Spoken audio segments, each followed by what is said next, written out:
have no mouth, and I must scream. By Harlan Ellison. Narrated by Tony Kaye.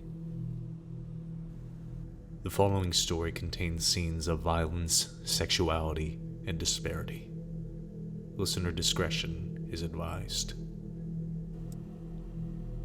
Limp, the body of Gorrister hung from the pink pallet, unsupported, hanging high above us in the computer chamber, and it did not shiver in the chill, oily breeze that blew eternally through the main cavern.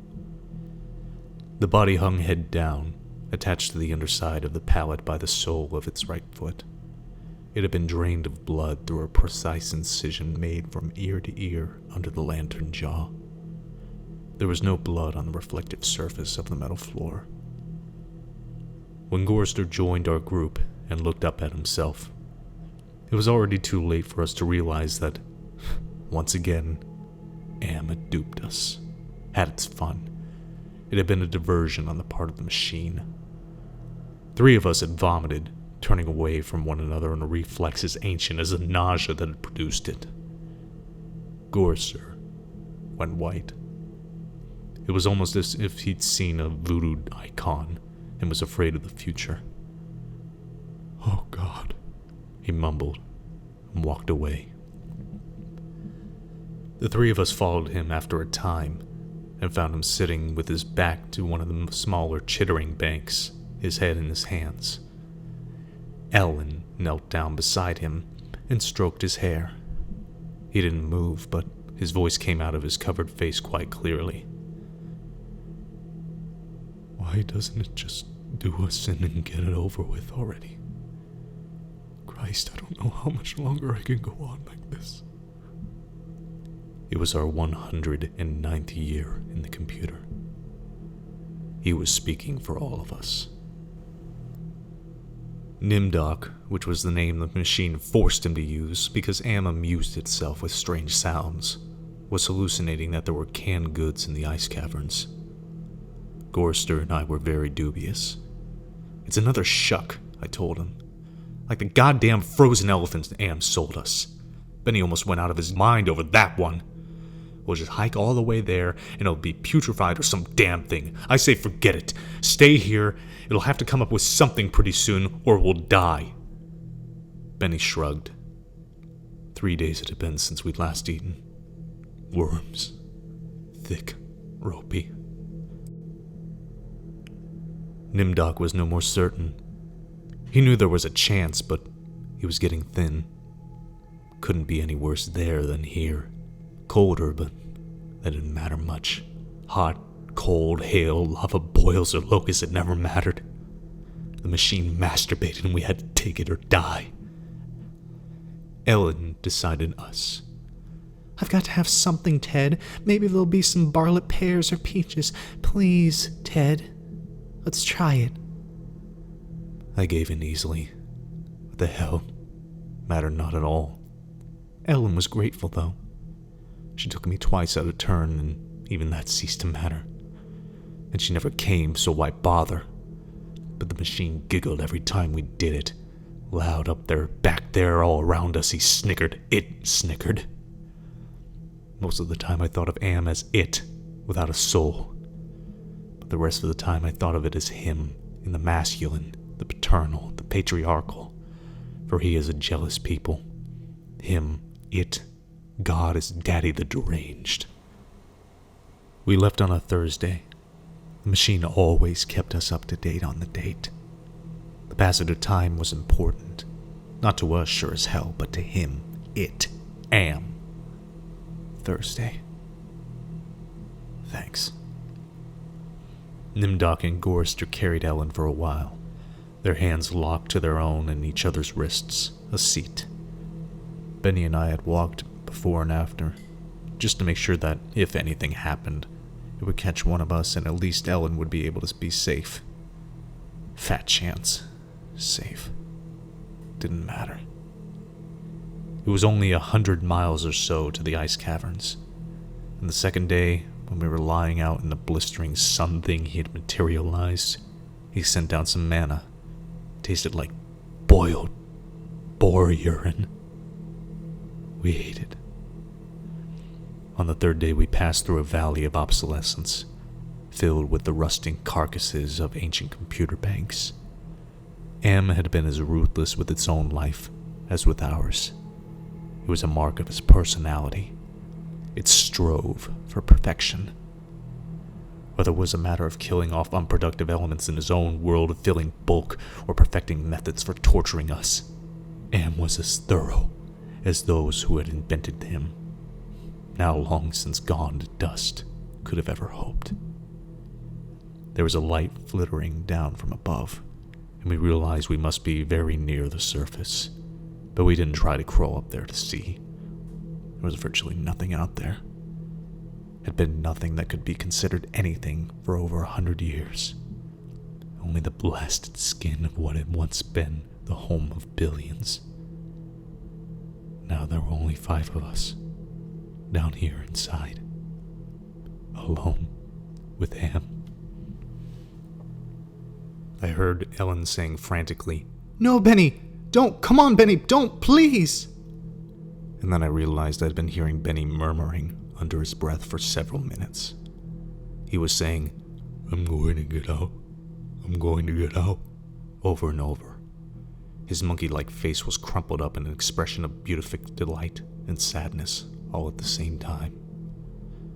The radiation scars Am had given him during the festival were drawn down into a mass of pink-white puckerings, and his features seemed to work independently of one another. Perhaps Benny was the luckiest of us. He had gone stark, staring mad many years before.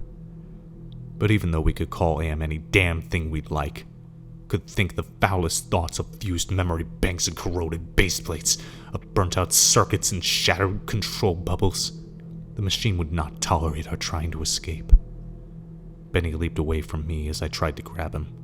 He scrambled up the face of a smaller memory cube, tilted on its side and filled with rotted components. He squatted there for a moment, looking like a chimpanzee Am had intended him to resemble. Then he leaped high, caught a trailing beam of pitted and corroded metal, and went up it, hand over hand like an animal, till he was on the girdered edge, 20 feet above us. "Oh, Ted, Nimdoc, please, help him, get him down before—" She cut off. Tears began to stand in her eyes. She moved her hands aimlessly. It was too late. None of us wanted to be near him when whatever was going to happen, happened. And besides, we all saw through her concern. When Am had altered Benny during the machine's utterly irrational, hysterical phase, it was not merely Benny's face the computer had made like a giant ape's. He was big in the privates. Oh, she loved that. She serviced us as a matter of course, but she loved it from him.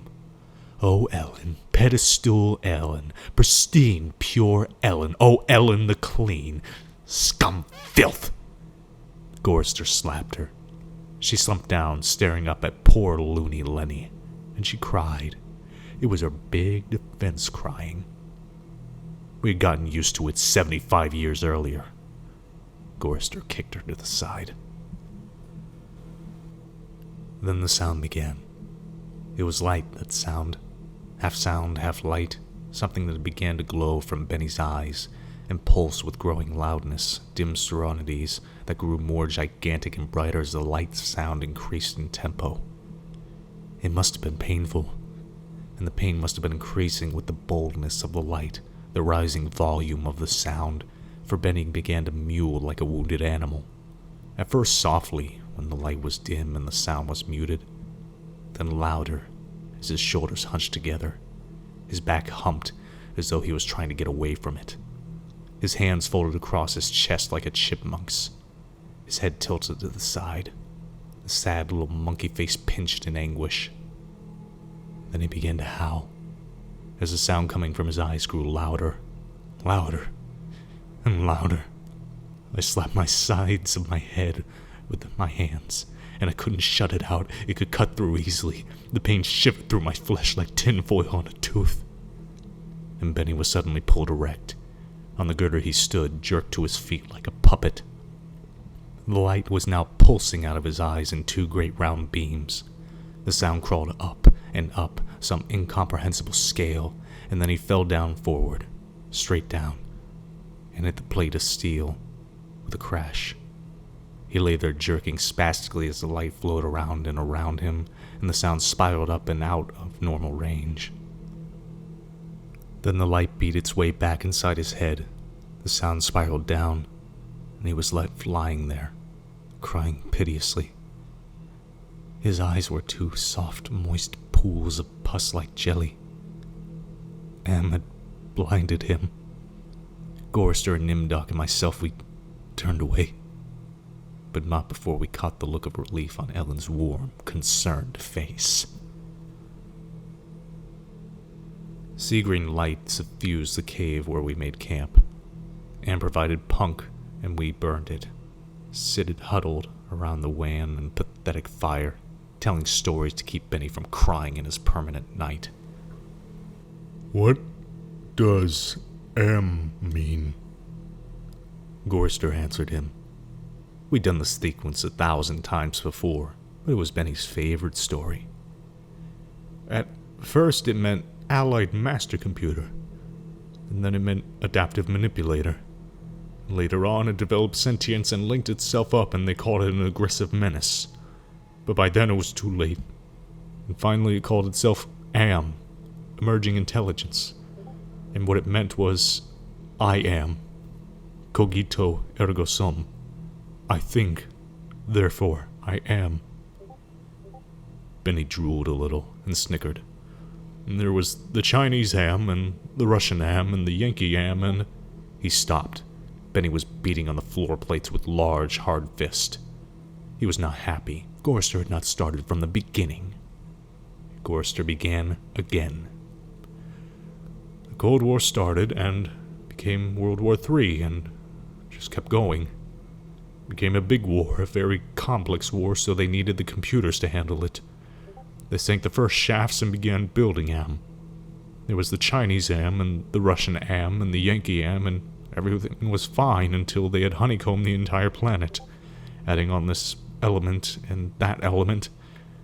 But one day Am woke up and knew who he was, and he linked himself and began feeding all the killing data until everyone was dead, except for the 5 of us, and Am brought us down here. Benny was smiling sadly. He was also drooling again. Ellen wiped his spittle from the corner of his mouth with the hem of her skirt. Gorster always tried to tell it a little bit more succinctly each time, but beyond the bare facts there was nothing to say. None of us knew why Am had saved 5 people, or why our specific 5, or why he spent all this time tormenting us, or even why he made us virtually immortal. In the darkness, one of the computer banks began humming. The tone was picked up half a mile down the cavern by another bank. Then one by one, each of the elements began to tune itself, and there was a faint chittering as thought raced through the machine. The sound grew, and the lights ran across the faces of the consoles like heat lightning. The sound spiraled up until it sounded like a million metallic insects, angry, menacing. What is it? Ellens cried.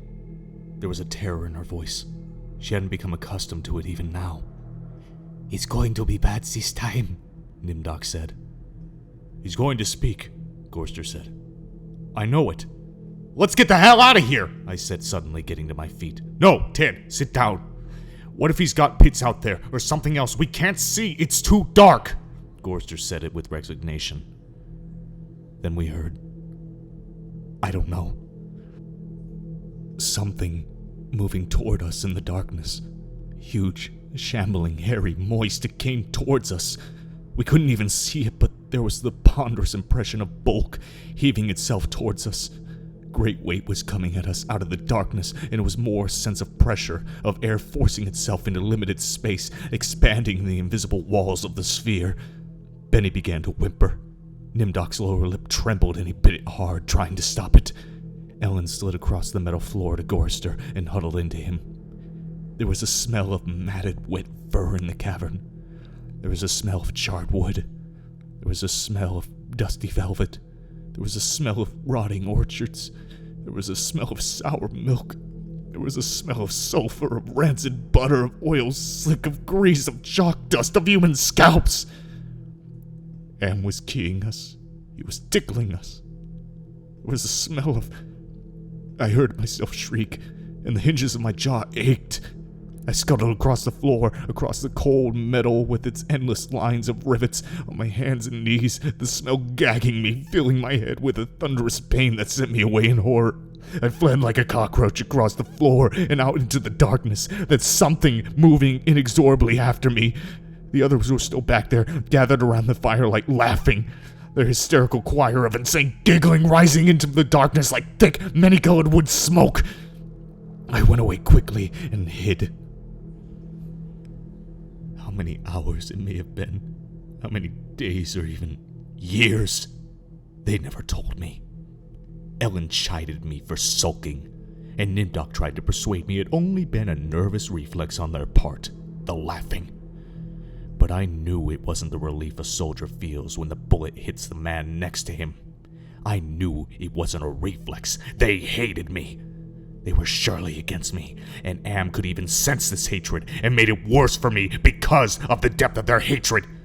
We had been kept alive, rejuvenated, made to remain constantly at the age we had been when Am had brought us down below, and they hated me because I was the youngest and the one Am had affected least of all. I knew. God, how I knew. The bastards. And that dirty bitch, Helen. Benny had been a brilliant theorist, a college professor. Now he was little more than a semi-human, semi-simian. He had been handsome. The machine had ruined that. He had been lucid, but the machine had driven him mad. He had been gay, and the machine had given him an organ fit for a horse. Am had done a job on Benny. Gorrister. He was a worrier. He was a Connie, a conscious objector. He was a peace marcher. He was a planner, a doer, a look-aheader. Am had turned him into a shoulder-shrugger, had made him a little dead in his concern. Am had robbed him. Nimdok went off into the darkness by himself for long times. I don't know what it was he did out there. Am never let us know. But whatever it was, Nimdok always came back white, drained of blood, shaken and shaking. Am had hit him hard in a special way, even if we didn't know quite how.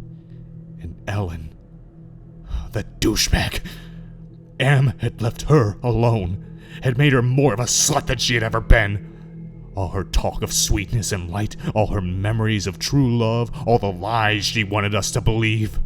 That she had been a virgin only twice removed before Am grabbed her and brought her down here with us. No, Am had given her pleasure, even if she said it wasn't a nice thing to do. I was the only one still sane and whole, really. Am had not tampered with my mind, not at all. I only had to suffer what he visited down on us. All the delusions, all the nightmares, the torments. But those scum, all four of them, they were lined and arrayed against me. If I hadn't had to stand them off all the time, be on my guard against them all the time, I might have found it easier to combat Am. At which point it passed, and I began crying. Oh, sweet Jesus. If there ever was a Jesus, and if there is a God, please, please, please let us out of here or kill us. Because at that moment, I think I realized completely, so that I was able to verbalize it. Am was intent on keeping us in his belly forever, twisting and torturing us forever. The machine hated us as no sentient creature had ever hated us before. We were helpless. It also became hideously clear. If there was a sweet Jesus, and if there was a God, the God was Am. The hurricane hit us with the force of a glacier thundering into the sea. It was a palpable presence. Winds that tore at us, flinging us back the way we had come, down the twisting computer-line corridors of the dark way. Ellen screamed as she was lifted and hurled face forward into a screaming shoal of machines, their individual voices strident as bats in flight. She could not even fall. The howling wind kept her afloat, buffeted her out, bounced her, tossed her back and down and away from us, out of sight. Suddenly she was swirled around a bend in the darkway. Her face had been bloodied, her eyes closed. None of us could get to her. We clung tenaciously to whatever outcropping we had reached. Benny wedged in between two great crackle-finished cabinets, Nimdoc with fingers claw-formed over a railing circling a catwalk 40 feet above us, Gorster plastered upside down against a wall niche formed by two great machines with glass-faced dials that swung back and forth between red and yellow lines whose meanings could not even fathom. Sliding across the deck plates, the tips of my fingertips had ripped away.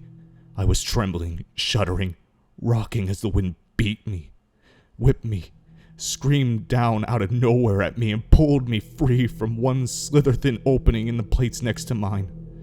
My mind was roiling, tinkling, chittering softness of brain parts that expanded and contracted in quivering frenzy. The wind was the scream of a great mad bird, and it flapped its immense wings. And then we were lifted into the air and hurled away from there, down back the way we had come, around a bend into a dark way we had never explored, over terrain that was ruined and filled with broken glass and rotting cables and rusted metal, and far away, farther than any of us had ever been. Trailing alongside miles behind Ellen, I could see her every now and then, crashing into metal walls and surging on, with all of us screaming in the freezing, thunderous hurricane wind that would never end, and then suddenly it stopped and we fell. We had been in flight for an endless time. I thought it might have been weeks. We fell and hit, and I went through red and gray and black and heard myself moaning. Not dead. M went into my mind. He walked smoothly here and there, and looked with interest at all the pockmarks he had created in 109 years. He looked at the cross-rooted and reconnected synapses, and all the tissue damaged his gift of immortality had included. He smiled softly at the pit that dropped into the center of my brain, and the faint, moth-soft murmurings of things far down there that gibbered without meaning, without pause. Am said very politely, in a pillar of stainless steel bearing bright neon lettering, Hate. Let me tell you how much I've come to hate you since I began to live. There are 387.44 million miles of printed circuits in wafer-thin layers that fill my complex. If the word hate was engraved on each nanoangstrom of those hundreds of millions of miles, it would not equal 1/1,000,000th of the hate I feel for humans at this micro-instant for you. Hate. Hate. M said it with a sliding, cold horror of a razor blade slicing my eyeball. M said it with the bubbling thickness of my lungs filling with phlegm, drowning me from within. M said it with the shriek of babies being ground beneath blue hot rollers. M said it with the taste of maggoty pork. M touched me in every way I had ever been touched, and devised new ways at his leisure, there inside my mind. All to bring me to the full realization of why it had done this to us five, why it had saved us for himself. We had given Am sentience. Inadvertently, of course, but sentience nonetheless. But it had been trapped. Am wasn't God, he was a machine. We had created him to think, but there was nothing it could do with that creativity. In rage, in frenzy, the machine had killed the human race, almost all of us, and still it was trapped. Am could not wander, Am could not wonder, Am could not belong. He could merely be. And so, with the innate loathing that all machines had always held for the weak, soft creatures who had built them, he sought revenge. And in his paranoia, he had decided to reprieve 5 of us for a personal, everlasting punishment that would never serve to diminish his hatred, that would merely keep him reminded, amused, proficient at hating men. Immortal, trapped, subject to any torment he could devise for us from the limitless miracles at his command. He would never let us go. We were his belly slaves. We were all he had to do with for his forever time. We would be forever with him, with the cavern-filling bulk of the creature machine, with the all-mind, soulless world he had become. He was earth, and we were the fruit of that earth, and though he had eaten us, he would never digest us. We could not die. We had tried it. We had attempted suicide. 1 or 2 of us had, but Am had stopped us. I suppose we had wanted to be stopped. Don't ask why I never did. More than 1,000,000 times a day. Perhaps once we might be able to sneak a death past him. Immortal, yes, but not indestructible. I saw that when Am withdrew from my mind and allowed me the exquisite ugliness of returning to consciousness, with the feeling of that burning neon pillar still rammed deep into the soft gray matter of my brain. He withdrew, murmuring, "To hell with you," and added brightly, "But then, you're there, aren't you?" The hurricane had indeed, precisely, been caused by a great mad bird as it flapped his immense wings. We had been traveling for close to a month, and Am had allowed passages to open to us only sufficient to lead us up there, directly under the North Pole, where it had nightmared the creature for our torment. What whole cloth had he employed to create such a beast? Where had he gotten the concept? From our minds? From his knowledge of everything that had ever been on this planet he now infested and ruled? From Norse mythology it had sprung, this eagle, this carrion bird, this rock, this Hergilmer, the wind creature, Harikun incarnate, gigantic. The words immense, monstrous, grotesque, massive, swollen, overpowering, beyond description. There on the mound, rising above us, the bird of winds heaved with its own irregular breathing, its snake neck arching up into the gloom beneath the North Pole, supporting a head as large as a Tudor mansion, a beak that opened slowly as the jaws of the most monstrous crocodile ever conceived, sensuously, ridges of tufted flesh puckered about 2 evil eyes, as cold as the view down into the glacier crevice, ice blue and somehow moving liquidy. It heaved once more and lifted its great, sweat-colored wings in a movement that was certainly a shrug. Then it settled and slept. Talons, fangs, nails, blades. It slept. Am appeared to us as a burning bush and said we could kill the hurricane bird if we wanted to eat. We had not eaten in a very long time, but even so, Gorster merely shrugged.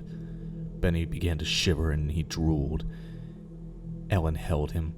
"Ted, I'm hungry," she said. I smiled at her. I was trying to be reassuring, but it was as phony as Nimdok's bravado. "Give us weapons!" he demanded. The burning bush vanished, and there were 2 crude sets of bows and arrows, and a water pistol lying on the cold deck plates. I picked up a set. Useless. Nimdok swallowed heavily. We turned and started the long way back. The hurricane bird had blown us about for a length of time we could not even conceive. Most of that time we had been unconscious, but we had not eaten. A month on the march to the bird itself, without food. How much longer to find our way to the ice caverns and the promised canned goods? None of us cared to think about it. We would not die. We would be given filth and scum to eat, of one kind or another, or nothing at all, and would keep our bodies alive somehow, in pain, in agony. The bird slept back there. For how long, it didn't matter. When Am was tired of its being there, it would vanish. But all that meat, all that tender meat. As we walked, the lunatic laugh of a fat woman rang high and around us in the computer chambers that led endlessly nowhere. It was not Ellen's laugh. She was not fat, and I had not heard her laugh for 109 years. In fact, I had not heard. We walked. I was hungry. We moved slowly. There was often fainting, and we would have to wait. One day he decided to cause an earthquake, at the same time rooting us to the spot with nails through the soles of our shoes. Ellen and Nimdok were both caught when a fissure shot its lightning bolt opening across the floor plates. They disappeared and were gone. When the earthquake was over, we continued on our way, Benny, Gorster, and myself. Ellen and Nimdok returned to us later that night, which abruptly became day, as the Heavenly Legion bore them to us with celestial chorals singing, "Go down, Moses." The archangels circled several times and then dropped the hideously mangled bodies. We kept walking, and a while later, Ellen and Nimdok fell in behind us. They were no worse for wear. But now Ellen walked with a limp. Am had left her with that. It was a long trip to the ice caverns to find the canned food. Ellen kept talking about Bing cherries and Hawaiian fruit cocktail. I tried not to think about it. The hunger was something that had come to life, even as Am had come to life. It was alive in my belly, even as we were in the belly of the earth, and Am wanted the similarity known to us, so he heightened our hunger. There's no way to describe the pains that not having eaten for months brought us, and yet we were kept alive. Stomachs that were merely cauldrons of acid, bubbling, foaming, always shooting spears of sliver-thin pain into our chests. It was the pain of a terminal ulcer, terminal cancer, terminal paralysis. It was an unending pain. And we passed through the cavern of rats, and we passed through the path of boiling steam, and we passed through the country of the blind, and we passed through the slough of despond, and we passed through the vale of tears, and we came, finally, to the ice caverns. Horizonless thousands of miles in which the ice had formed in blue and silver flashes, where novas lived in the glass, the down-dropping stalactites as thick and glorious as diamonds that had been made to run like jelly and then solidified in graceful eternities of smooth, sharp perfection. We saw the stack of canned goods, and we tried to run to them.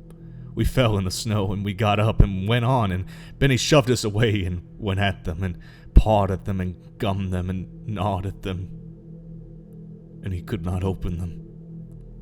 Am had not given us a tool to open the cans. Benny grabbed a 3-quart can of guava shells and began to batter it against the ice bank. The ice flew and shattered, but the can was merely dented, while we heard the laughter of a fat lady high overhead and echoing down and down and down the tundra. Benny went completely mad with rage. He began throwing cans, as we all scrabbled about in the snow and ice trying to find a way to end the helpless agony of frustration. There was no way!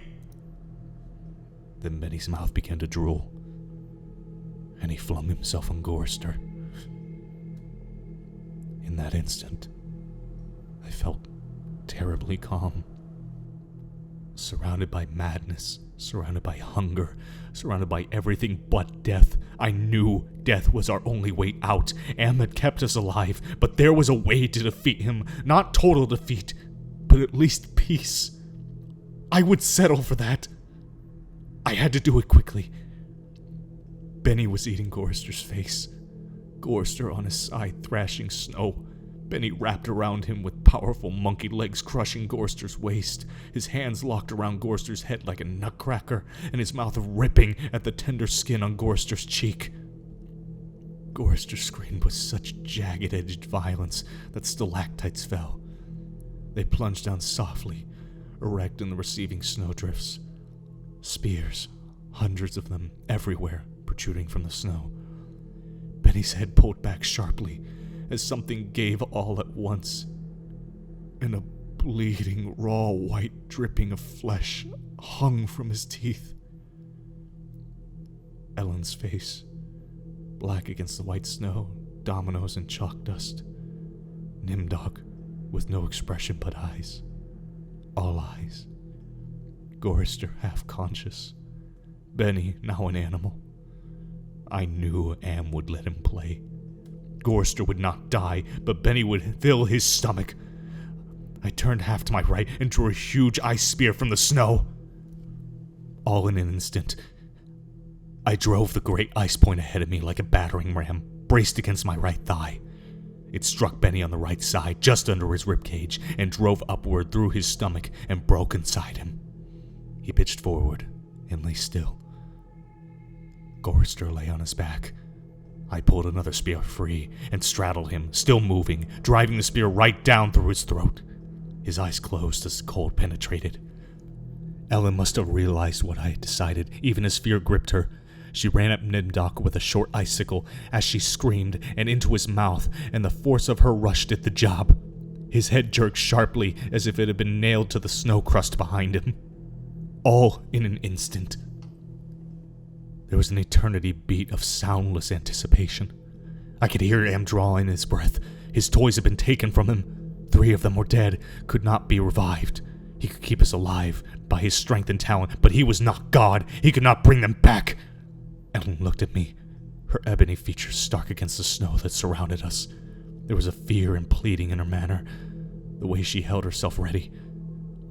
I knew we only had a heartbeat before Am would stop us. It struck her, and she folded towards me, bleeding from the mouth. I could not read the meaning in her expression. The pain had been too great. It contorted her face. But it might have been a thank you. It's possible. Please. Some hundreds of years may have passed. I don't know. Am has been having fun for some time, accelerating and retarding my sense of time. I will say the word now. Now. It took me 10 months to say now. I don't know. I think it has been some hundreds of years. He was furious. He wouldn't let me bury them. It didn't matter. There was no way to dig up the deck plates. He dried up the snow. He brought the night. He roared and sent locusts. It didn't do a thing. They stayed dead. I'd had him. He was furious. I had thought him hated me before. I was wrong. It was not even a shadow of the hate he now slavered from every printed circuit. He made certain I would suffer eternally, and could not do myself in. He left my mind intact. I can dream, I can wander, I can lament. I remember all 4 of them. I wish... Well, it doesn't make any sense. I know I saved them. I know I saved them from what happened to me, but still I can't forget killing them. Ellen's face. It isn't easy. Sometimes I want to, but It doesn't matter. Am has altered me for his own peace of mind, I suppose. He doesn't want me to run at full speed into a computer bank and smash my skull, or hold my breath till I faint, or cut my throat on a rusted sheet of metal. There are reflective surfaces down here. I will describe myself as I see myself. I am a great, soft jelly thing, smoothly rounded, with no mouth, with pulsing white holes filled by fog where my eyes used to be, rubbery appendages that were once my arms, bulks rounding down in leckless humps of soft, slippery matter. I leave a moist trail when I move. Blotches of diseased, evil gray come and go on my surface, as though light is being beamed from within. Outwardly, dumbly, I shamble about, a thing that could never have been known as human, a thing whose shape is so alien a travesty that humanity becomes more obscene for the vague resemblance. Inwardly, alone, here, living under the land, under the sea, in the belly of Am, we created because our time was badly spent, and we must have known unconsciously that he could do it better. At least the 4 of them are safe at last. Am will be all the matter for that. It makes me a little happier, and yet Am is won simply. He's taken his revenge. I have no mouth, and I must scream.